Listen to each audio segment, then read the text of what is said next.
Hello guys, मैं हूँ Janvi. Welcome back to my channel. और आज मेरी जो शिफ्ट रही है और जितने भी अटैम्प्ट है मैं रिवील करने वाली हूँ। अगर आप मेरे चैनल पे न्यू है तो लास्ट तक बने रहिएगा और सेशन अच्छा लगे तो please do like and subscribe. मेरी शिफ्ट रही थी 22 अगस्त। और मेरे अटैम्प्ट जो थे मैं वो भी बताने वाली हूँ। मेरी जो शिफ्ट में रिपोर्टिंग टाइम था 10:30 बजे का था और इस बार थोड़ा दूर गया था मेरा सेंटर। और ठीक है, मैं टाइम पे पहुंच गई थी। अंडर 247 के मतलब मैं मॉक लगाती थी, उसमें इस सेक्शन जो खुल के आते थे, पहले रीजनिंग, फिर उसके बाद इंग्लिश, उसके बाद क्वांट्स आता था। लेकिन इस बार जो मतलब मेरी शिफ्ट थी उसमें आया था पहले इंग्लिश, फिर उसके बाद क्वांट्स और फिर रीजनिंग। तो उसमें पहले इंग्लिश की बात कर लेते हैं।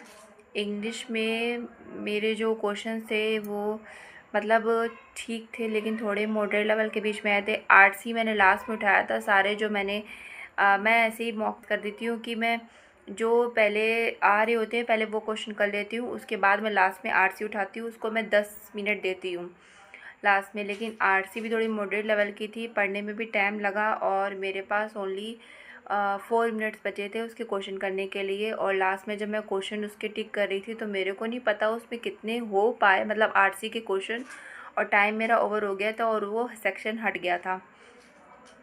और जो आरसी थी वो मतलब जो उसके जो क्वेश्चन थे, आरसी ठीक लगी, मतलब पढ़ने में तो मेरे को ओवरऑल डेटा मतलब कह सकते हैं कुछ कुछ एनालाइज हो गया था कि हाँ क्या बोल रहा है। बट जो उसके जो क्वेश्चन थे वो मैं एलिमिनेट नहीं कर पा रही थी पूरी तरह से। उसमें 2 या 3 क्वेश्चन बिल्कुल ऐसे लग रहे थे कि हाँ पूरे मतलब सेम है, यही हो सकते हैं आंसर, तो एलिमिनेट नहीं हो रहे थे मुझसे उसमें, नॉट ट्रू या ट्रू बेस पे।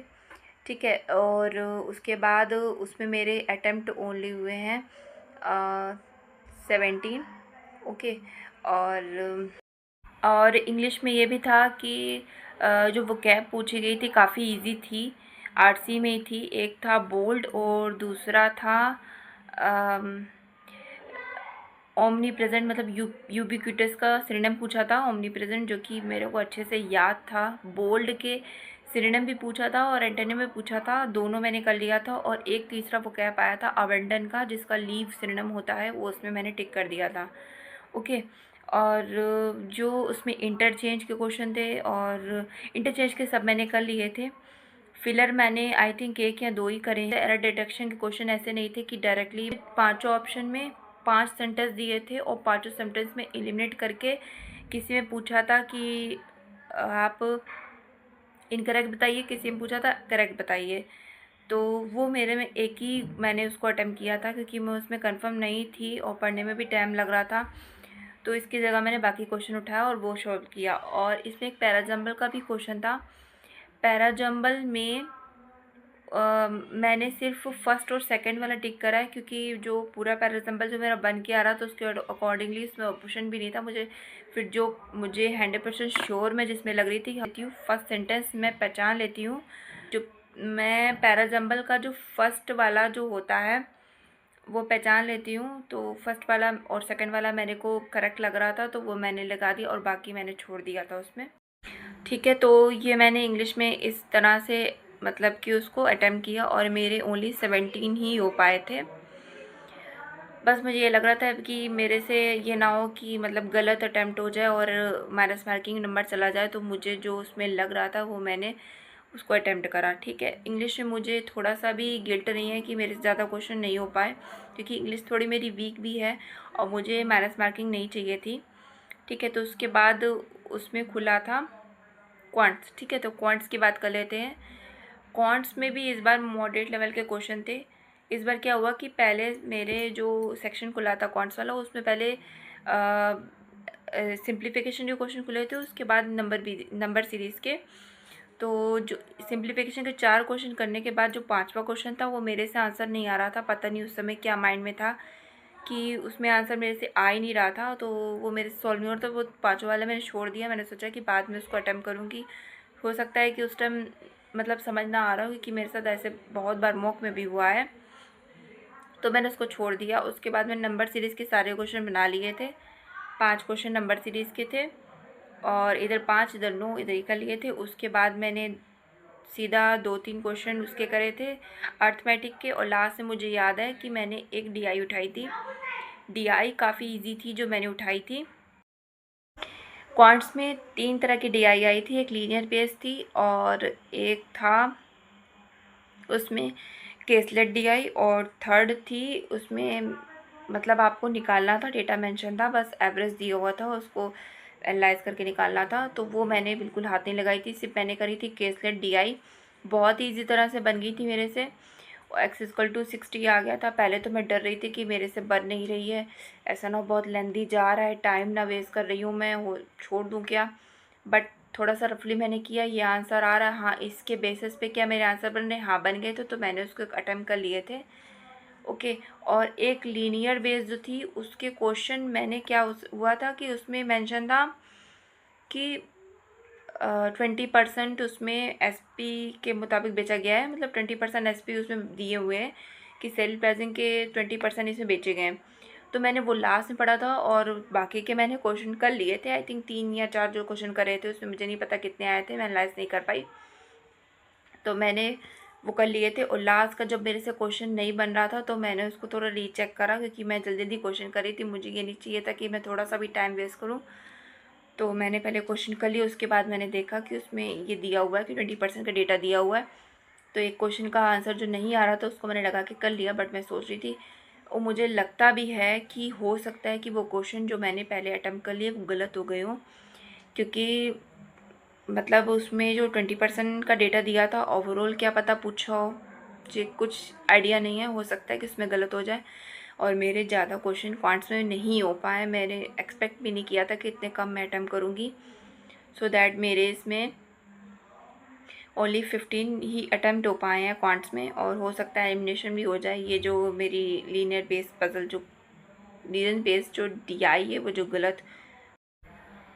अब बात करते हैं रीजनिंग सेक्शन की। रीजनिंग सेक्शन में क्योंकि इंग्लिश में और क्वांट से मेरे ज़्यादा अटैम्प्ट नहीं हुए थे, मैं सबसे ज़्यादा जो अपने मॉक में अपने पेपर में जो एक्सपेक्ट करती हूँ वो रीजनिंग से करती हूँ, क्योंकि रीजनिंग का सेक्शन मुझे अच्छे नंबर दे देता है। और तो रीजनिंग में खुले थे क्वेश्चन पहले इनक्वालिटी के और सिलोगिज्म के, जो कि मैंने बना लिए थे।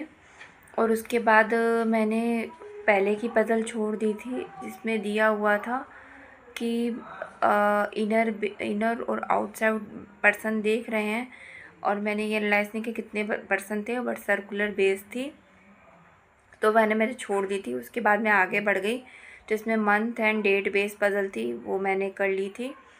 और उसके बाद एक पज़ल ऐसी आई थी कि 6% है और साथ में मतलब पर्सन तो है ही, पर्सन के साथ कुछ और भी बिठाना था, उस मेंशन था उसमें। तो वो मैंने मतलब 4 क्वेश्चन उसके बनाने के बाद कर लिए, मुझे लग रहा था हाँ ठीक है ये बन रही है। लेकिन जो 5th क्वेश्चन था उसमें मेरा आंसर नहीं आ रहा था एलिमिनेट होके, तो मुझे लग रहा था कि ये ना हो कि गलत हो गई। अब मेरे पास टाइम भी ज़्यादा नहीं, मेरे पास सिर्फ 5 मिनट बचे थे, और फिर मैं उसको दोबारा बना भी नहीं सकती थी। तो फिर वो मैंने 5वां क्वेश्चन छोड़ दिया, हो सकता है वो 4 क्वेश्चन गलत हो जाए। और लास्ट में उसमें दिया हुआ था कि लास्ट में जो कोडिंग डिकोडिंग आई थी, फिर मैंने वो अटेम्प्ट करी और उसके क्वेश्चन मेरे से बन गए थे। आई थिंक एक क्वेश्चन छोटा था कि लेंदी था, तो ये मैंने ऐसे करके जो रीजनिंग में था अटेम्प्ट किया, बट ज़्यादा रीजनिंग में जो एक्सपेक्टेड नहीं था मैं नहीं हो पाया मुझसे। सो दैट मेरे इसमें जो अटेम्प्ट थे वो हुए हैं ओनली 20। रीजनिंग मेरे 20 हुए हैं और इंग्लिश में मेरे 17 थे, और उसके बाद मैथ्स में मेरे 15 थे। तो ओवरऑल मेरे 52 अटैम्प्ट हैं, और इससे ज़्यादा तो मेरे SBI PO में हो गए थे। SBI PO में मैंने 60 अटैम्प्ट किए थे, तो मैं इसमें सोच के चल रही थी कि 70 मैं कर लूँगी, 70 प्लस, बट नहीं हो पाया। तो मुझे एक्सपेक्ट नहीं है कि ये पेपर हो सकता है कि ना निकले। ओके। अब क्वेश्चन ये है कि क्या मैं मेंस की तैयारी करूँगी कि नहीं? हाँ, तो मैं करूँगी, क्योंकि एसबीआई को मैं लेके चल रही हूँ, तो एसबीआई के साथ साथ आईबीपीएस की भी तैयारी हो जाएगी। बट अभी 27 अगस्त को एनआईसीएल असिस्टेंट का एग्ज़ाम लगा है, तो अभी मैं उस पर फोकस कर रही हूँ। लेकिन मेंस का जो मैंने अपना जो शेड्यूल बनाया हुआ था, जो टू डू लिस्ट मैंने रखी थी एसबीआई के लिए, तो वो मैं कंटिन्यू करूँगी, चाहे मैं मॉक ना दे पाऊँ उसके लिए, बट वो फॉलो करूँगी। ओके, आप जहाँ से भी देख रहे हैं और ये मेरा पूरा एनालिसिस है, तो आप अपनी सिटी और अटेम्प्ट जितने भी आपने किए, तो आप मुझे भी कमेंट सेक्शन ज़रूर बताइएगा। So bye bye guys, thank you.